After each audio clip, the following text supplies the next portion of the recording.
When Southwest Airlines, I guess by many measures and many opinions, not just mine, became sort of the number one airline in the world, I told our people that we were at a dangerous inflection point, that we had never been in such peril before, that if this was our peak, then we were headed downhill. There was no place else to go. That we got big by thinking and acting small, and that we would get small by thinking and acting big.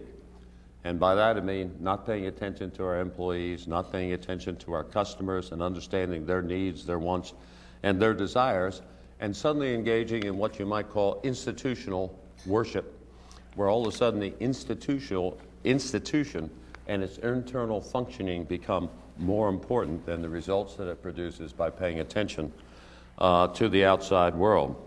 I also told them that only constant change produces security.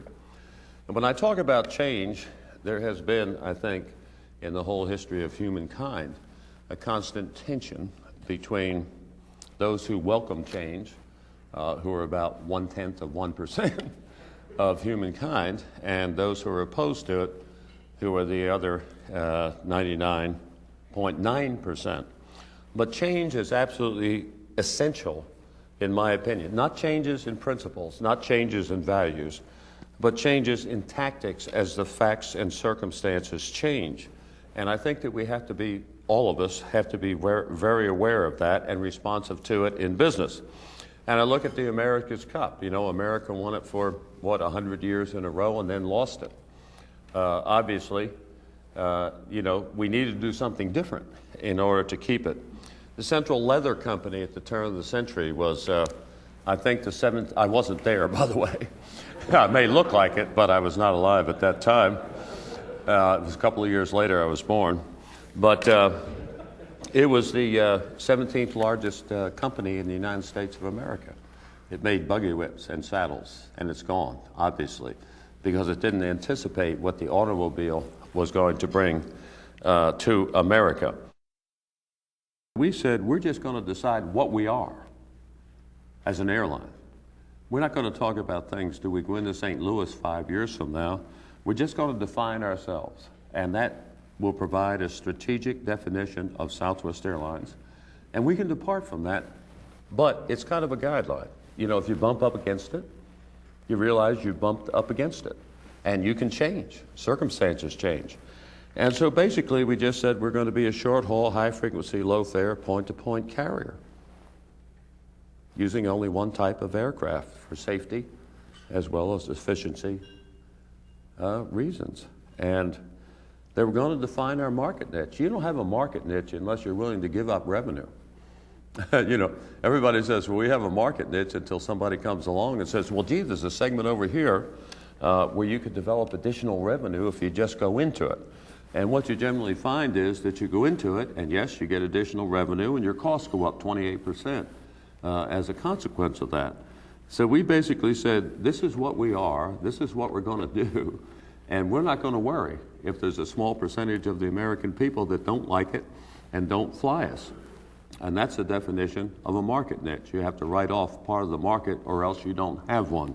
One of the things is that you have to focus on your customers. You know, after liberalization was about to take place in Europe, we had a goodly number of European carriers come to Southwest Airlines and say, you know, you're the most efficient, competitive carrier that we know of, and we're now going to have to be competitive. And what do we do? And they were astounded because they expected some speech about, bringing in a whole bunch of tandem computers operating in parallel with one another, etc. And we said, well, we think we ought to go ask your customers what they want and get to know them.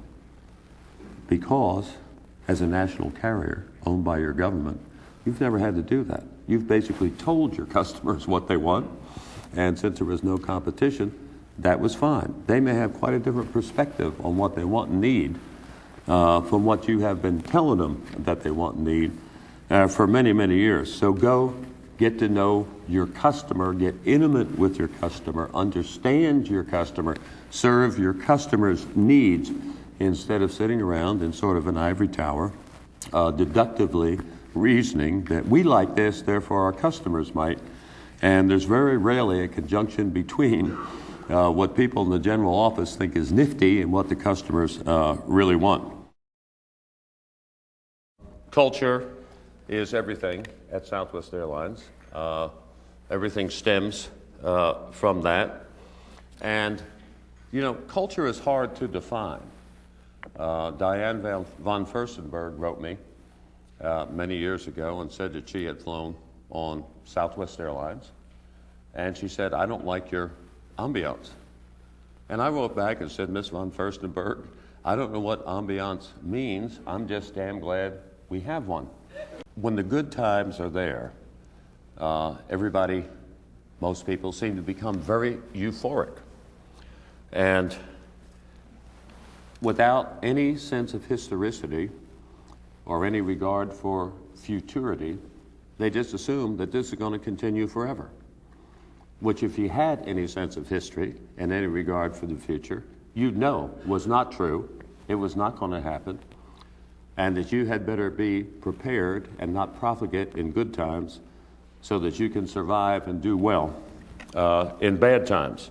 What we've always told our people, you know, in our industry, something's going to happen, a recession, fuel price spike, a couple of things together, a war, you know, whatever it is, you better be prepared for the worst because it is coming.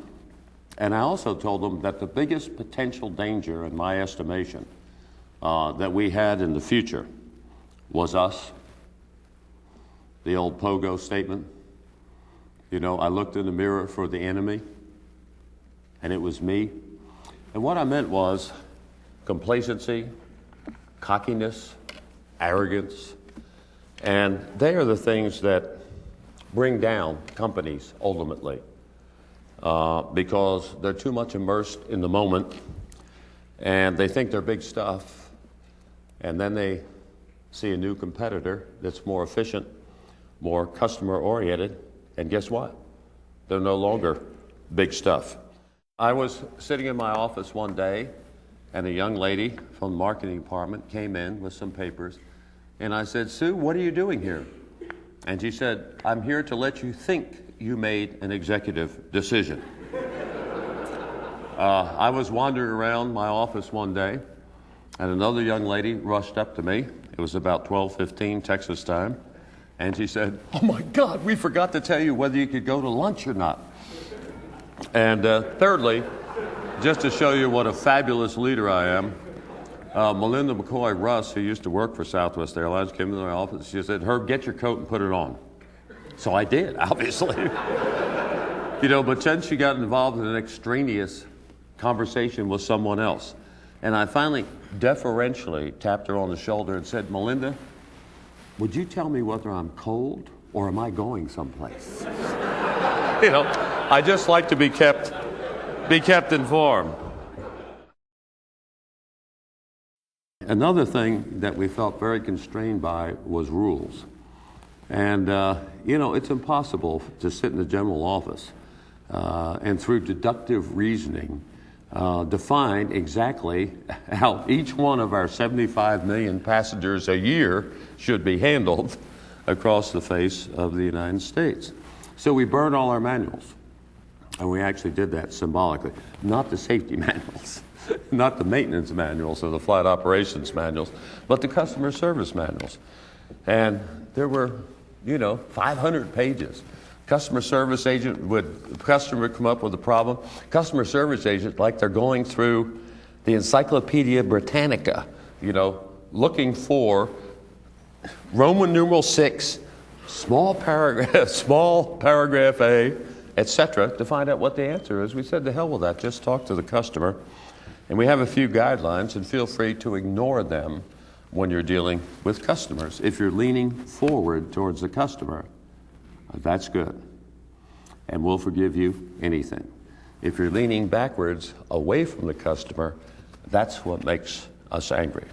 And I know that a lot of people say, well, gee, couldn't you get yourself into some real problems with respect to economics?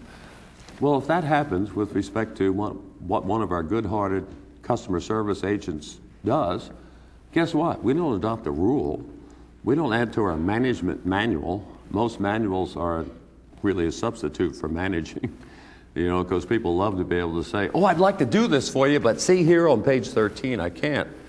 They're the abnegation of management, in my opinion. But we just bring the person in and talk to them individually and say, you did a great thing. You were coming from the right place. Your heart was properly oriented. We love what you did, but if everybody did it, we'd be broke in 6 months.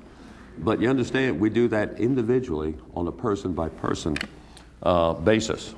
I got a letter from a BWI probationary agent, customer service agent, and I just loved it because she said, Herb, I hope you mean what you say. Bad weather in Islip, couldn't get the airplane from BWI, Baltimore, to Islip, and she went out and hired 5 buses to take the passengers there. And she said, I hope you mean what you say, because otherwise I'm out of a job. So we gave her a Winning Spirit Award as an exemplar and a role model for all of our other people. And a lot of it is just intentions, where you come at it from the heart.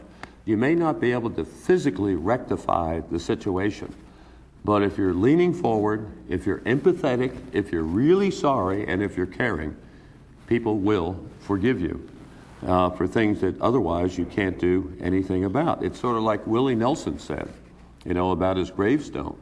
I said, Willie, what do you want in your gravestone? He said, his intentions were good. Another thing that we insist on is that technology is a servant, not a master. This became an issue very early in the game when Braniff number 1, not 2 or 3, put in a special fare, and I said, well, this is what we're going to do to counter it. And they came back to me, the guys that were handling revenue management, and said, well, Herb, we can't do it because our computer program will not handle it. And I said, well, this is kind of a grave crisis at Southwest Airlines, because I've now got to make a decision whether the computer runs this airline or I do. So let me tell you what my decision is. You go down and tell that little computer that its ass just got fired. We have our flight attendants design our galleys. Who knows better how to do a galley? We have our pilots design our cockpits. We get a new telephone system. Guess who we asked to review it and approve it? Our receptionist. Guess who deals with it every day and knows whether it works or doesn't? It's a receptionist. I don't. I don't even know what day it is. I go around asking people, Jim, I used to say, what day is this? And they'd say the 21st. And I said, no, what is the name of this day? Oh, Wednesday. Thank you very much. And basically, we've done a lot of things. Automatic ticket vending machines. When the other airlines came in with them, it would have taken a combination of Sir Isaac Newton and Albert Einstein to operate one of their machines. And you scroll through 8 screens to get your ticket. And we said, no, we understand what our customers want, which is buttons. They're on the move. They're full of angst about making their flight. Press the button, and away you go. When it comes to people, it used to be, years ago, regarded as somewhat of a conundrum, I guess, in the business schools, because you would go to the business schools and somebody would say, who comes first? Your employees, your customers, or your shareholders. And I would tell them it's not a conundrum. You take care of your people first. If you do that well, they'll take care of the customers. The customers will come back, and the shareholders will appreciate that because the results will be fantastic. The customer is not always right. You talk about a stupid shibboleth with respect to American business. Every time that you say the customer is always right, you are demeaning your own employees. Suppose one of your customer service agents is attacked by a hophead in Dallas, in the station, who hits her over the head with a stanchion. Am I supposed to write him and say, the customer is always right? I don't think so. The customer is frequently wrong, and when they are, we tell them we don't ever want to carry you again because you have diminished and insulted and demeaned one of our employees. We hire for attitude. You know why? Because we can't do anything about your attitude. If you have a lousy attitude, you know, if I could change attitudes, I'd be on Park Avenue with a big black couch making about $20,000 an hour. So basically we say, if you have a good attitude, you're one of us. We prize attitude over experience, education, and expertise. And it's not that we diminish those things. If you have a good attitude plus those things, that's fine. But if you have a lousy attitude, that's where things start going bad. Our people department some years ago said, Herb, we've interviewed 134 people for a ramp agent position in Amarillo, Texas, and we're getting kind of embarrassed because we've taken so long, and that's money. Time is money. And I said, if you have to interview 280 people to get the right ramp agent in Amarillo, Texas, do it. Because if you get the wrong person attitudinally, that's where the decay starts that spoils the whole barrel. We decided to allow people to be themselves in the workplace. Basically, we said, when you come to work, you don't need to be a different person. You don't need to be an automaton. You don't need to have a little mask on that says, oh, now I'm at work. Because work is serious, you know. And you don't need to be constrained. You don't need to be inhibited. As a matter of fact, the more fun you have at work, the greater your creativity, the more ideas that you produce. And there's one thing that I have never said publicly before, but one of our ramp agents in Oklahoma City wrote me and said, Herb, I know what you're doing. You're making work fun and home work. I think you probably know why I've never publicized that before. Robert Frost said, isn't it a shame that people's minds work furiously until they get to work and then they stop? That's because we've set up such an artificial environment in our companies that they feel you have to be a distant person. You can't smile. You know, I have to pretend to be serious, even while you're watching porn on the net. And we think that's a mistake. Not watching porn. You know, you can't get it on the Southwest Airlines. I went on the net about a year ago to show that I was avant-garde and modern. And then I found out that all the sites in which I was interested were blocked by Southwest Airlines. So I've dropped off the net. We have a day in the field where you have to go actually go out each quarter and do somebody else's job. You have to sell tickets in the reservation center. You have to handle bags on the ramp. You have to do any of the myriad things that Southwest Airlines does.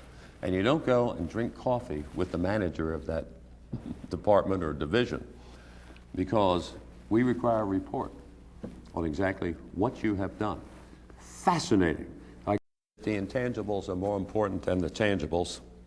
Getting close to your customers, knowing your customers, sticking with your customers in difficult times and expecting the reciprocal from them is really the key to a successful business in our estimation. And it's something that can't be bought. Nobody else can do it. Nobody else does do it. It can't be easily imitated. And I think our Spirit campaign was kind of a symbol of that. After deregulation in the United States, you know, the advertising agency came and they said, hey, wait a second. Anybody can fly wherever they want to. They can charge whatever they want to. This is a commodity business. What differentiates Southwest Airlines? And I said, our people, their dedication, their caring, they're willing to go the extra length for our customers is what makes us different. So we ran the Spirit campaign, Southwest Spirit. Television, radio, newspapers. No one ever wrote in and said it wasn't true. Isn't that a tremendous tribute to our people and to the fantastic job that they do?